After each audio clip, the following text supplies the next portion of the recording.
Hello बच्चों। अपन ने पहले क्लास जब स्टार्ट करी थी तो उसमें से 5 क्लासें हो गई है। SN1 SN2 तक हो गया है, लेकिन अगर अपन इसके क्वेश्चन करने जाएं तो जो इन्फॉर्मेशन आपके पास पहुंची है या जितना आपने याद कर लिया उससे क्वेश्चन सॉल्व कम्प्लीटली नहीं हो पाएंगे। ठीक है, अगर सिंपल सा क्वेश्चन आ गया कि एक को हटा के दूसरा लगाना है तो आप कर दोगे, लेकिन अगर उसमें कुछ कंसेप्ट आ गए तो आप नहीं कर पाओगे। तो इसके लिए आपको जो सीखना पड़ेगा, देखो मैं आपको एक क्वेश्चन देती हूँ, क्वेश्चन से स्टार्ट करते हैं, उससे आप देखना कि आप क्या प्रोडक्ट बनाओगे। CH3 C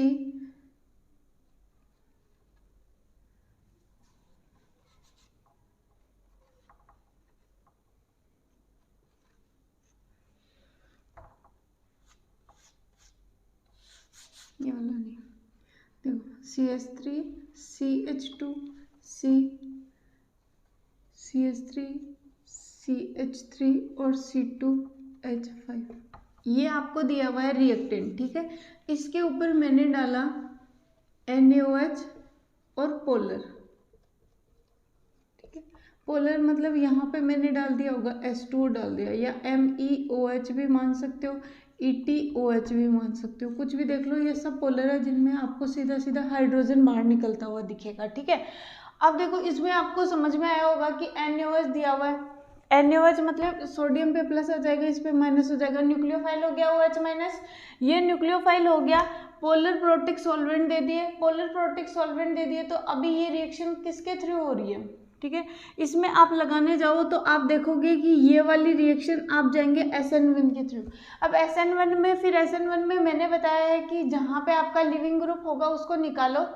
ठीक है, और क्या जोड़ दो, OH। देखो मानो ये वाली रिएक्शन है, इसका प्रोडक्ट अगर आपने सीधा जितना पढ़ा है उसके अकॉर्डिंग बनाने गए तो पहले SN1 की 2 स्टेप थी, उसमें पहले आपके पास बनता था कार्बोकेटाइन और उसके बाद में बनता था प्रोडक्ट। तो ये यहाँ से निकल जाएगा, ये निकलेगा तो यहाँ पे क्या बन जाएगा, कार्बोकेटाइन, और बाकी की चीज़ें एज इट इज़ लिख दो। ठीक है, और बाद में आके न्यूक्लियोफाइल अटैक करेगा तो यहाँ पे क्या लगा दो OH।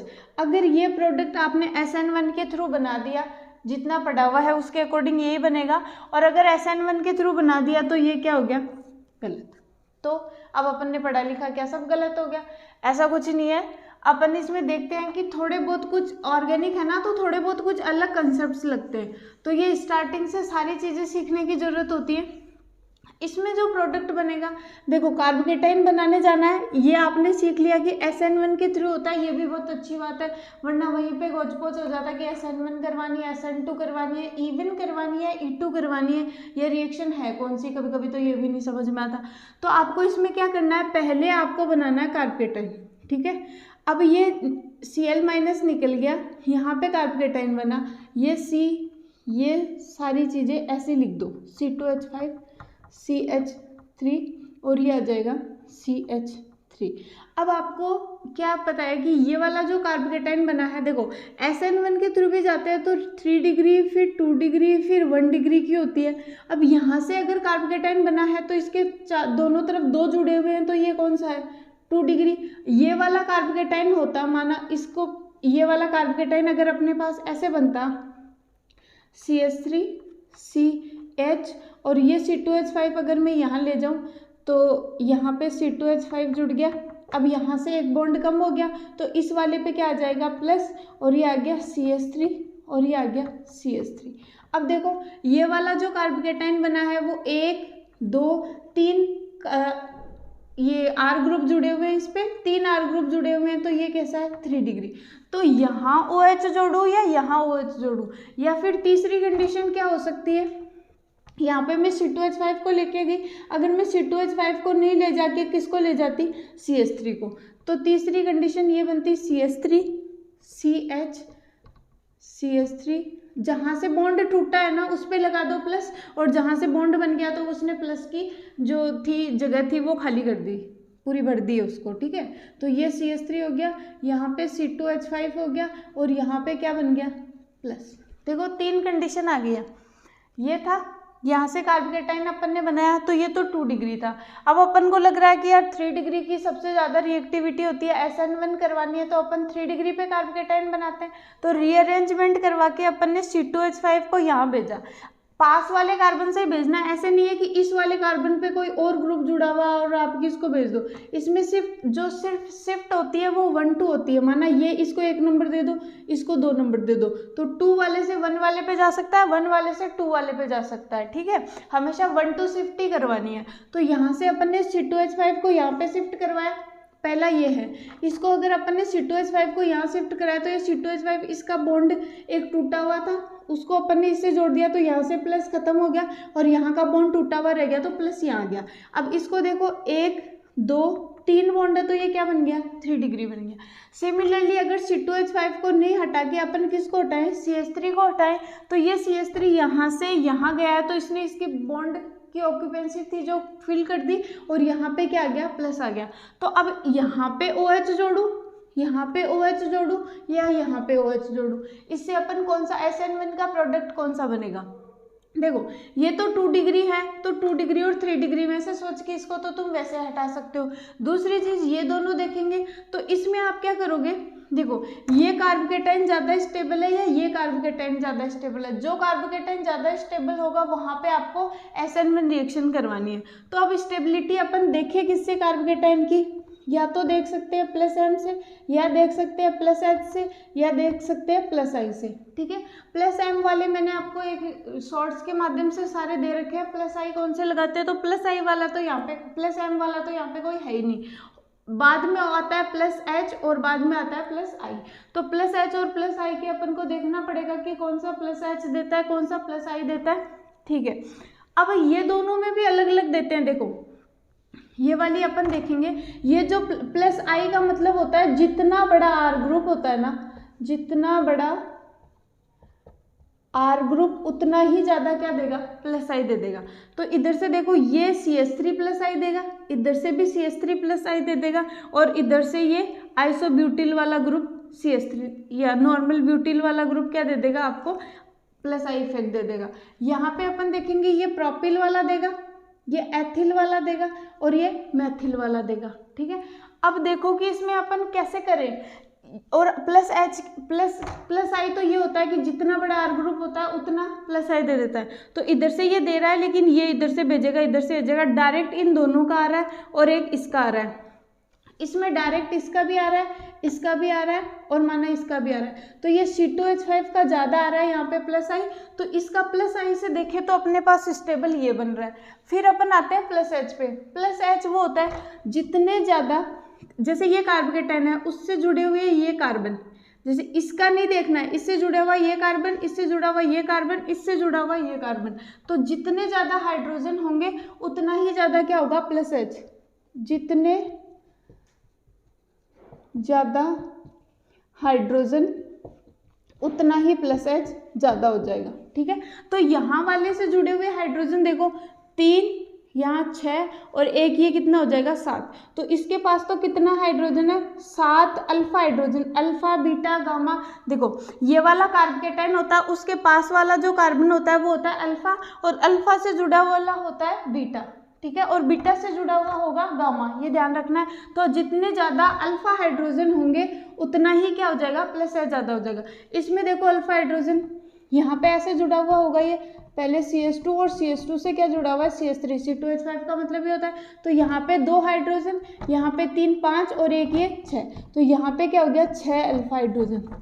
अब देखो अपन +I वाले से गए थे तो अपने पास प्रोडक्ट ये ज़्यादा स्टेबल था, और अगर अपन +H वाले से जा रहे हैं तो यहाँ 7 अल्फा हाइड्रोजन है, तो ये वाला स्टेबल है। अब अपन प्रोडक्ट बनाएं कैसा, रिएक्शन पता चल गई, याद कर ली, रिएक्शन का समझ में आ गया, कार्बोकेटाइन बनाना है, SN1 की कौन सी कंडीशन है, लेकिन प्रोडक्ट में फिर पता ही नहीं चलेगा। 3 प्रोडक्ट दे दिए, यहाँ पे OH लगा दिया, यहाँ पे OH लगा दिया, और एक यहाँ पे OH लगा दिए, तो कौन से को टिक करे या एग्जाम में कौन सा बनाए। यहाँ तक आके भी अगर प्रोडक्ट सही नहीं बनाया तो आपके नंबर नहीं आएंगे। तो इसमें अपन आपको सीखना पड़ेगा अभी कि +H कहाँ लगता है, +I कहाँ लगता है और +M कहाँ लगता है। अभी ये 3 चीज़ जरूरी है। तो मैं क्या करती हूँ, आपको +I -I +H -H और कार्बोकेटाइन की स्टेबिलिटी और प्लस एम और माइनस आई सिखाती हूँ। एक शॉर्ट दे रखी है, उस शॉर्ट में आप जाके देखो कि मैंने कार्बोकेटाइन की स्टेबिलिटी बता रखी है। तो कार्बोकेटाइन की स्टेबिलिटी देखने के लिए आपको सबसे पहले, अब यहाँ जो अपने लगाने के लिए इम्पोर्टेंट होगा ना, पहले आप लगाना प्लस एम, ये सीक्वेंस रखना, पहले प्लस एम लगाना है, प्लस एम वहाँ नहीं लगे तो क्या लगाना है, प्लस एच लगाना है, और प्लस एच नहीं लगे तो वहाँ पे क्या लगाना है, प्लस आई लगाना है। तो प्लस आई को कहाँ कंसीडर करना है, सबसे लास्ट में कंसीडर करना है। तो प्लस आई को अगर अपन सबसे लास्ट में कंसीडर करेंगे तो जो अपने पास दो प्रोडक्ट बन रहे थे CH3 CH2 C2H5 CH3 और CH3, एक कार्बोकेटाइन ये था ना, दूसरा कार्बोकेटाइन कौन सा था, CH2, यहाँ पे CH3 है, और ये C2H5, और ये कौन सा था, CH3। तो प्लस आई से तो ज़्यादा स्टेबल ये था और प्लस एच से ज़्यादा स्टेबल ये था, क्योंकि यहाँ पे 7 अल्फा हाइड्रोजन थे और यहाँ पे 6 अल्फा हाइड्रोजन थे, ठीक है। तो प्लस एच से ज़्यादा स्टेबल ये था और प्लस आई से ये थोड़ा कम था, ठीक है, ये प्लस आई से ज़्यादा था। तो मैंने क्या कहा, पहले प्लस एच वाले को कंसीडर करना है और उसके बाद में प्लस आई को कंसीडर करना है। तो प्लस आई को तो छोड़ ही दो, प्लस एच की वजह से अगर ये ज़्यादा स्टेबल है तो जो आपका उस रिएक्शन का प्रोडक्ट बन के आएगा वो ये आएगा।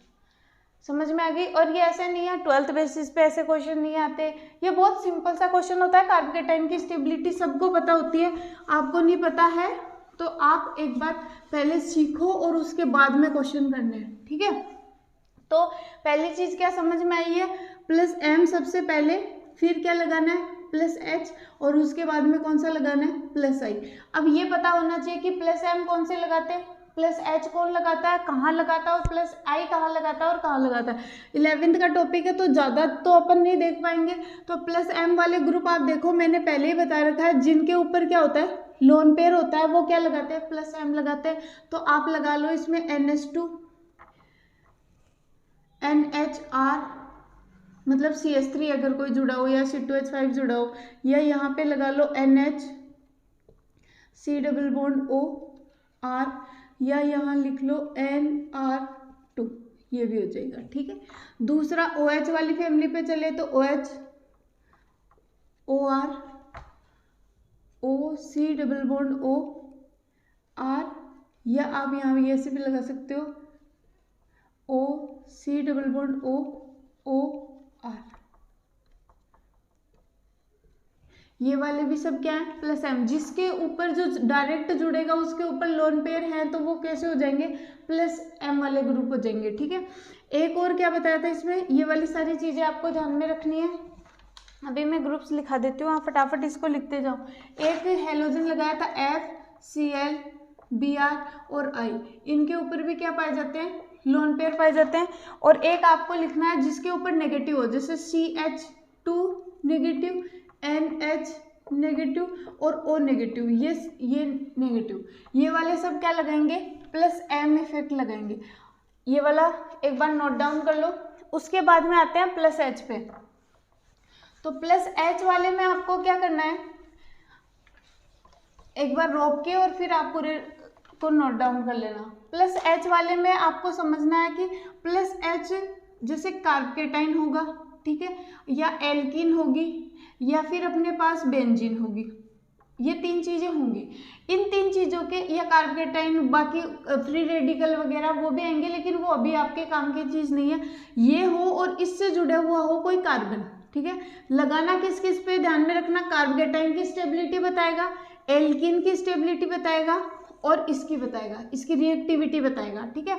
तो इसमें आपको क्या करना है ये बताने के लिए, जैसे पहला अपन लेके यहाँ अपने काम में आ रहा है, जैसे कार्बोकेटाइन आ रहा है, ये तीनों को बताएगा। पहले ये चीज नोट डाउन कर लेना। यहाँ पे अपन देख रहे हैं कि अपने कार्बोकेटाइन का काम में आ रहा है, तो आपको कार्बोकेटाइन में क्या करना है, कार्ब धनायन इसको कह सकते हैं। कार्बोकेटाइन में क्या करना है, जैसे ये मेरे पास कार्बोकेटाइन है, कार्बोकेटाइन का मतलब ही क्या है, इसके ऊपर इलेक्ट्रॉनों की कमी है। माना मेरे पास 6 इलेक्ट्रॉन होंगे इसके पास, ये 3 तरफ से बॉन्ड बने होंगे, एक बॉन्ड में 2 इलेक्ट्रॉन होते हैं, तो इसके पास 6 इलेक्ट्रॉन ही होंगे। और जनरली ऑक्टेट पूरा करने के लिए इलेक्ट्रॉन कितने होने चाहिए, 8 इलेक्ट्रॉन। तो इसके पास इलेक्ट्रॉनों की क्या हो रखी है, कमी हो रखी है। तो आपको यहाँ पे जो R ग्रुप लगा हुआ होगा, R1 R2 और R3, इन R2 R3 में मैक्सिमम हाइड्रोजन होंगे, तो आपकी क्या हो जाएगा, प्लस एम उसका ज़्यादा हो जाएगा। जैसे मैंने यहाँ पे जोड़ा, 3-4 एग्जाम्पल करवा देती हूँ। यहाँ पे जैसे CH3 लिया, ये CH3 लिया और ये CH3 लिया। दूसरा कार्बोकेटाइन ऐसा बनाते हैं जहाँ पे एक पे CH3 हो गया, एक पे C2H5 हो गया, ऐसे इसको लंबा बना लो, समझने में आसानी रहेगी, और यहाँ पे CH3 हो गया। तीसरा कार्बोकेटाइन अपन बनाते हैं, जैसे ये हो गया, एक तरफ CH3, एक तरफ CH2 CH3, प्रोपिल वाला ग्रुप लगा दिया, एक तरफ CH2 CH3 एथिल वाला ग्रुप लगा दिया। तो अब आप देखो इसके जितने ज़्यादा हाइड्रोजन, अल्फा हाइड्रोजन देखने, ये कार्बोकेटाइन इससे पास वाला, ये अल्फा कार्बन, ये अल्फा कार्बन, ये अल्फा कार्बन, और अल्फा कार्बन से जुड़े हुए जितने हाइड्रोजन होंगे वो कौन से होंगे, अल्फा हाइड्रोजन। तो यहाँ देखो 3 अल्फा, 6 अल्फा और 9 अल्फा। यहाँ कितने अल्फा हाइड्रोजन आ रहे हैं, 9 अल्फा हाइड्रोजन आ रहे हैं, ठीक है। यहाँ कितने आ रहे हैं, 3 6 और ये 2, तो कितने आ रहे हैं, 8 अल्फा हाइड्रोजन आ रहे हैं। यहाँ पे कितने आ रहे हैं, 3 2 और 2, कितने हुए, 7 अल्फा हाइड्रोजन हो रखे हैं, ठीक है। तो यहाँ आपको क्या करना है, सबसे ज़्यादा अल्फा हाइड्रोजन इसमें, फिर इसमें, फिर इसमें, तो सबसे प्लस H इफेक्ट से सबसे ज़्यादा ये कार्बोकेटाइन स्टेबल है। इसको जैसे 1 नंबर दे दिया, इसको 2 नंबर दे दिया और इसको 3 नंबर दे दिया, तो सबसे ज़्यादा स्टेबल कार्बोकेटाइन 1 नंबर वाला हो जाएगा, फिर 2 नंबर हो जाएगा और फिर 3 नंबर हो जाएगा। ये कार्बोकेटाइन की स्टेबिलिटी है इसमें, ठीक है। तो प्लस H से आपको कैसे स्टेबिलिटी देखनी है, जितने ज़्यादा हाइड्रोजन उतनी ही ज़्यादा क्या हो जाएगी, स्टेबिलिटी। नेक्स्ट एक क्वेश्चन, एक इसमें मैं एल्कीन वाला भी बता देती हूँ और बेंजीन वाला भी बता देती हूँ, क्योंकि वो भी अपनी रिएक्शन ही है, ठीक है। तो एल्कीन वाले में देखो, मैंने जैसे एल्कीन बनाई, ये कार्बन है, ये कार्बन है, एक कार्बन 4 बॉन्ड बना सकता है, 2 बॉन्ड इसने बना लिए और 2 इसने हाइड्रोजन बना लिए, ये तो एक तो ये एल्कीन हो गई। दूसरी एल्कीन ये बनाती हूँ, ये कार्बन यहाँ पे CH3 जोड़ दिया, एक हाइड्रोजन जोड़ दिया, यहाँ पे एक CH3 जोड़ दिया और एक हाइड्रोजन जोड़ दिया। दूसरी ये बना सकते हैं, ये एल्कीन हो गई, एल्कीन के इधर एक हाइड्रोजन है, एक इधर हाइड्रोजन है, एक मिथाइल इधर जोड़ा है और एक मिथाइल इधर जोड़ा है, ठीक है।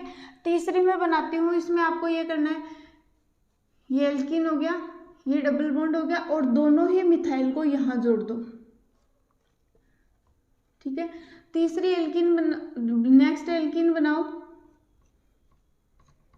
इधर CH3 इधर CH3, एक हाइड्रोजन हो जाएगा और एक CH3 हो जाएगा, और अगली जो बनेगी वो ऐसे बनेगी, डबल बॉन्ड और दोनों तरफ ही क्या लगा दो, CH3 CH3 CH3 और CH3, ठीक है। अब इसमें से आपको देखना है कि सबसे ज़्यादा जो इवन बनेगा ना, इवन वाला, इवन के जो प्रोडक्ट बनेंगे SN1 के पैरेलल में, इवन रिएक्शन या एलिमिनेशन या विलोपन अभिक्रियाएं जो चलेंगी, उसमें आपको देखना है कि ये बनाऊं, ये बनाऊं, ये बनाऊं, ये बनाऊं, ये बनाऊं, ये बनाऊं। तो सबसे ज़्यादा स्टेबल वाली बनानी है। सबसे ज़्यादा वाली स्टेबल वाली बनाने के लिए पता तो होना चाहिए सबसे ज़्यादा स्टेबल होती कौन सी है। तो इसमें आपको ये देखने के लिए प्लस M का कोई ग्रुप नहीं है, यहाँ पे सिर्फ मैंने क्या लगा रखे हैं, हाइड्रोजन। और ये देखो, ये एल्कीन के कार्बन है, एल्कीन के कार्बन के पास में जुड़ा हुआ जो कार्बन होगा वो क्या होगा, अल्फा हाइड्रोजन होगा। तो ये वाला एल्कीन का कार्बन है, ये अल्फा हाइड्रोजन, ये अल्फा कार्बन से जुड़े हुए अल्फा हाइड्रोजन हो जाएंगे, ये अल्फा हाइड्रोजन, ये अल्फा हाइड्रोजन, ये अल्फा हाइड्रोजन, ये भी अल्फा, ये भी अल्फा, ये अल्फा, ये सब अल्फा हाइड्रोजन होंगे, ठीक है। अब देखो यहाँ पे कोई अल्फा हाइड्रोजन नहीं है, तो जितने ज़्यादा अल्फा हाइड्रोजन होंगे, अल्फा हाइड्रोजन जितने ज़्यादा, एल्कीन की स्टेबिलिटी, एल्कीन उतना ही ज़्यादा क्या हो जाएगा, स्टेबल हो जाएगा, ठीक है। तो इसमें अल्फा हाइड्रोजन है, 0 अल्फा हाइड्रोजन, इससे जुड़े हुए कार्बन के अल्फा लगे होने चाहिए, इसके अल्फा कोई काउंट नहीं करेगा, तो इसमें 0 अल्फा हाइड्रोजन है। इसमें देखो कितने, 3 और ये 3, 6 अल्फा हाइड्रोजन है। अगेन कह रही हूँ, ये वाले अल्फा हाइड्रोजन नहीं होते हैं, ये एल्कीन के हैं, इनको काउंट नहीं करना है। इसमें देखो, ये जैसे कार्बन है तो इससे जुड़ा हुआ ये और ये, तो ये भी कितने हो गए, 6 अल्फा हाइड्रोजन हो गए। यहाँ इससे जुड़े हुए 3 और 3, तो ये भी कितने हो गए, 6 अल्फा हाइड्रोजन। और इसमें कितने हो गए 9 अल्फा हाइड्रोजन, और यहाँ कितने हो गए 12 अल्फा हाइड्रोजन। ठीक है, तो सबसे कम इसमें 0 है, तो सबसे कम ये हो गई, और सबसे ज़्यादा स्टेबल ये हो गई। जैसे मैं इनको नंबरिंग कर देती हूँ, ये 1 नंबर है, ये 2 नंबर, 3, 4, 5 और 6। तो आप लोग क्या करोगे, इसमें अगर आपको स्टेबिलिटी देखनी है तो सबसे ज़्यादा स्टेबल तो 6 नंबर हो गई, और सबसे कम स्टेबल 1 नंबर हो गई। उसके बाद में इसमें 9 अल्फा हाइड्रोजन है, तो उसके बाद में ये हो गई 5 नंबर हो गई। बाकी सब में देखो, अगर मैं सिर्फ एक CH3 लगा देती तो वो 3 अल्फा हाइड्रोजन हो जाती, तो उसमें वो इसके पास आ जाती। ठीक है, लेकिन अब देखते हैं कि ये वाला 6 अल्फा हाइड्रोजन का, ये भी 6 अल्फा हाइड्रोजन का, ये भी 6 अल्फा हाइड्रोजन का। अब क्या करें, अब अपन ये देखते हैं कि इसमें तो एक ही कार्बन पे 2 CH3 लगे हुए हैं, इसमें दोनों कार्बन पे एक CH3, और इसमें भी दोनों कार्बन पे एक CH3। तो जो दोनों कार्बन पे एक पे ही CH3 लगे हुए हैं वो ज़्यादा स्टेबल हो जाएगी, क्योंकि जो भी कोई रिएक्टेंट क्रिया करने आएगा वो इधर से आ सकता है। तो आप इसमें देख लो कि आप इसमें 4 नंबर कर दो। अब इसमें सिस और ट्रांस में क्या करें, जो ट्रांस वाली है देखो, इन दोनों के बीच में तो इधर से क्या लगेगा, रिपल्सन लगेगा, और इन दोनों में रिपल्सन लगने की वजह से ये थोड़ी कम स्थायी हो जाएगी, और ये दूर दूर है तो इसमें कोई प्रतिकर्षण नहीं लगेगा, तो ये ज़्यादा स्टेबल हो जाएगी। तो इसमें आप इसको कर दो 3 नंबर, और फिर कर दो आप इसको 2 नंबर। तो ये क्या करनी है, ट्रांस वाली ज़्यादा स्टेबल होती है सिस से। अगर दोनों ग्रुप एक ही साइड लगे हुए हैं ना, इसमें जो 2 बड़े ग्रुप है CH3 एक ही साइड लगे हुए हैं तो इसको कह देते हैं सिस, और दोनों अपोजिट साइड लगे हुए हैं तो इसको क्या कह देते हैं, ट्रांस। तो इसकी स्टेबिलिटी देखते हैं, वो भी अपन किससे देखते हैं, +H इफेक्ट से ही देखते हैं। फिर अपन नेक्स्ट और देखते हैं, एक बेंजीन का देखेंगे कि बेंजीन से कैसे क्या समझ में आता आपको। जैसे मैंने आपको ESR रिएक्शन करवाई थी, ESR रिएक्शन में मैंने ये करवाया, यहाँ पे OH जोड़ा, तो OH ने क्या किया था, अपने लोन पेयर दिए थे, और लोन पेयर से यहाँ पे ऑर्थो पे और पेरा पे क्या बढ़ाया था, माइनस बढ़ाया था, और जितना ज़्यादा माइनस बढ़ाया था रिएक्टिविटी उतनी ज़्यादा होती गई थी। ठीक है, सेम चीज़ अगर मैं ये ले लूँ, ये तो अपन ने +M इफेक्ट से देख लिया था, लेकिन अगर मैंने यहाँ पे CH3 ले लिया, ठीक है, तो CH3 से आप क्या करोगे, यहाँ पे देखो ये बेंजीन होती तो ऐसे ही है ना, ये कार्बन कार्बन कार्बन ये, ठीक है, और एक को छोड़ के एक के बीच में क्या होता है, माइनस, यहाँ माइनस, ये डबल बॉन्ड, यहाँ डबल बॉन्ड और यहाँ डबल बॉन्ड। अब देखो एक कार्बन की वैलेंसी 3 पूरी हो गई, एक ये कार्बन है तो एक इधर से जुड़ा हुआ, 2 इधर से जुड़े हुए, तो सबके पास एक एक क्या होता है, हाइड्रोजन। ये अपने पास नॉर्मल बेंजीन की संरचना है। ठीक है, अब अपन को CH3 जोड़ना है तो यहाँ से हटा के हाइड्रोजन को और एक क्या जोड़ दिया, CH3। अब अपन जो कौन सा इफेक्ट लगा रहे थे अभी, +H जो इफेक्ट लगा रहे थे वो कहाँ लगा रहे थे, एल्कीन से जुड़े हुए कार्बन, वो अल्फा कार्बन होता है, और जितना ज़्यादा हाइड्रोजन होता है वो उतना ही उसमें अल्फा हाइड्रोजन, उसकी रिएक्टिविटी उतनी ज़्यादा होती है। तो इससे जुड़ा हुआ ये अल्फा हाइड्रोजन हो गए, तो इसमें कितने अल्फा हाइड्रोजन हो गए, 3 अल्फा हाइड्रोजन हो गए, और ये 3 अल्फा हाइड्रोजन इसमें भेजेंगे, हाइड्रोजन टूट के जो भी वो इसकी अलग आएगी रेजोनेटिंग स्ट्रक्चर, वो बाद में बताएंगे। लेकिन ये क्या होगा, इस एल्कीन की ये जो बेंजीन रिंग है उसकी रिएक्टिविटी को क्या कर देगा, बढ़ा देगा। तो ये बढ़ाएगा कौन सी पोजीशन पे, अब अगर मैं इसमें इलेक्ट्रोफाइल जोड़ूं, जैसे इसमें मैं इलेक्ट्रोफाइल जैसे NO2+ जोड़ रही थी, तो वो NO2+ कहाँ जुड़ रहे थे, या तो यहाँ जुड़ रहा था, या यहाँ जुड़ रहा था, या यहाँ जुड़ रहा था। अब ये कौन सा इफेक्ट देती है, क्योंकि ये +M और -M में तो थी नहीं, ये +H से दिखाती है, तो +H से ये ऑर्थो पे जोड़ेगी, मेटा पे जोड़ेगी या पेरा पे जोड़ेगी। तो इसमें भी आपको क्या ध्यान में रखना है, ये भी क्या होती है, प्लस वाले ग्रुप सारे ही क्या होंगे, ऑर्थो और पेरा इफेक्ट दिखाएंगे। तो यहाँ भी अगर NO2 डालोगे तो कहाँ जुड़ेगा, या तो यहाँ जुड़ेगा, या यहाँ जुड़ेगा, या यहाँ जुड़ेगा। ये इसके जितना ज़्यादा रिएक्टिव नहीं होता है, लेकिन ये भी सेम प्रोडक्ट देता है, या तो ऑर्थो पे या पेरा पे या मेटा पे। तो +M समझ में आ गया, +S समझ में आ गया। अब अपन देखते हैं इंडक्टिव इफेक्ट। वैसे तो वो सबसे वीक इफेक्ट होता है, लेकिन जहाँ कोई नहीं लगता वहीं पे लगेगा इंडक्टिव इफेक्ट। या इंडक्टिव इफेक्ट को अपन क्या बोलते हैं, +I और -I। तो +I प्रेरण प्रभाव इनको बोलेंगे। +I के मैं आपको लिखवा देती हूँ, देखो प्लस आई में अगर अपन हाइड्रोजन के आइसोटोप लेके चलते हैं तो सबसे ज़्यादा प्लस आई देता है टी, फिर देता है डी और फिर देता है एच। अगर प्लस एच, ये पीछे वाले में लिखना आपको, प्लस एच इफेक्ट अगर आपको पूछे वो भी हाइड्रोजन के डेरिवेटिव में, जैसे CH3 दे रखा है, कहीं Ct3 दे रखा है, और जैसे ट्राइट्रियम और ड्यूटेरियम कहीं CD3 दे रखा है, तो आपको क्या करना है, प्लस एच सबसे ज़्यादा ये देगा, फिर ये देगा, फिर ये देगा। तो इसमें प्लस एच सबसे ज़्यादा कौन देगा, एच, फिर कौन देगा, डी, और फिर कौन देगा, टी। ठीक है, ये वाली चीज़ ध्यान रखना, ये प्लस एच है और प्लस एच के जस्ट उल्टा प्लस आई है। प्लस आई में क्या होता है, सबसे ज़्यादा देता है टी, फिर देता है डी और फिर देता है एच। ठीक है, नेक्स्ट है अगर अपन एल्काइल ग्रुप लेते हैं, एल्काइल ग्रुप मतलब CH2 CH2 CH3 वाले ग्रुप, तो जितना ज़्यादा बड़ा ग्रुप होगा वो उतना ही ज़्यादा प्लस आई देगा। तो जैसे मैंने एक तो बनाया प्रोपिल, प्रोपिल कितने कार्बन से बनता है, एक होता है एथिल, एक होता है मेथिल, तो प्रोपिल कितने से बनेगा, 3 कार्बन से, तो 3 कार्बन वाला ज़्यादा देगा, फिर 2 वाला देगा और फिर 1 वाला देगा।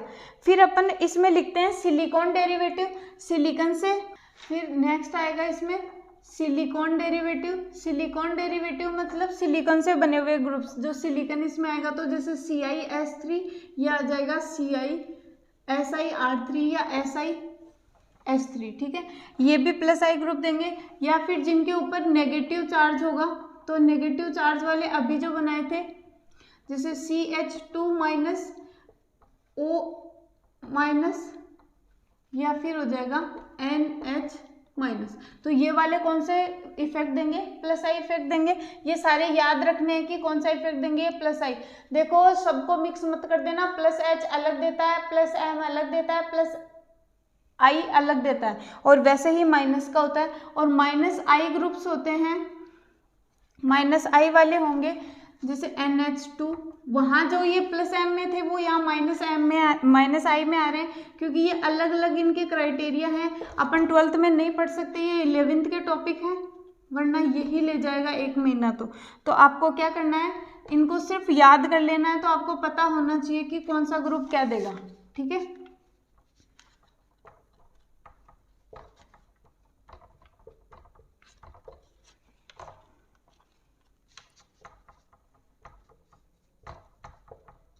ये सब माइनस आई वाले हैं।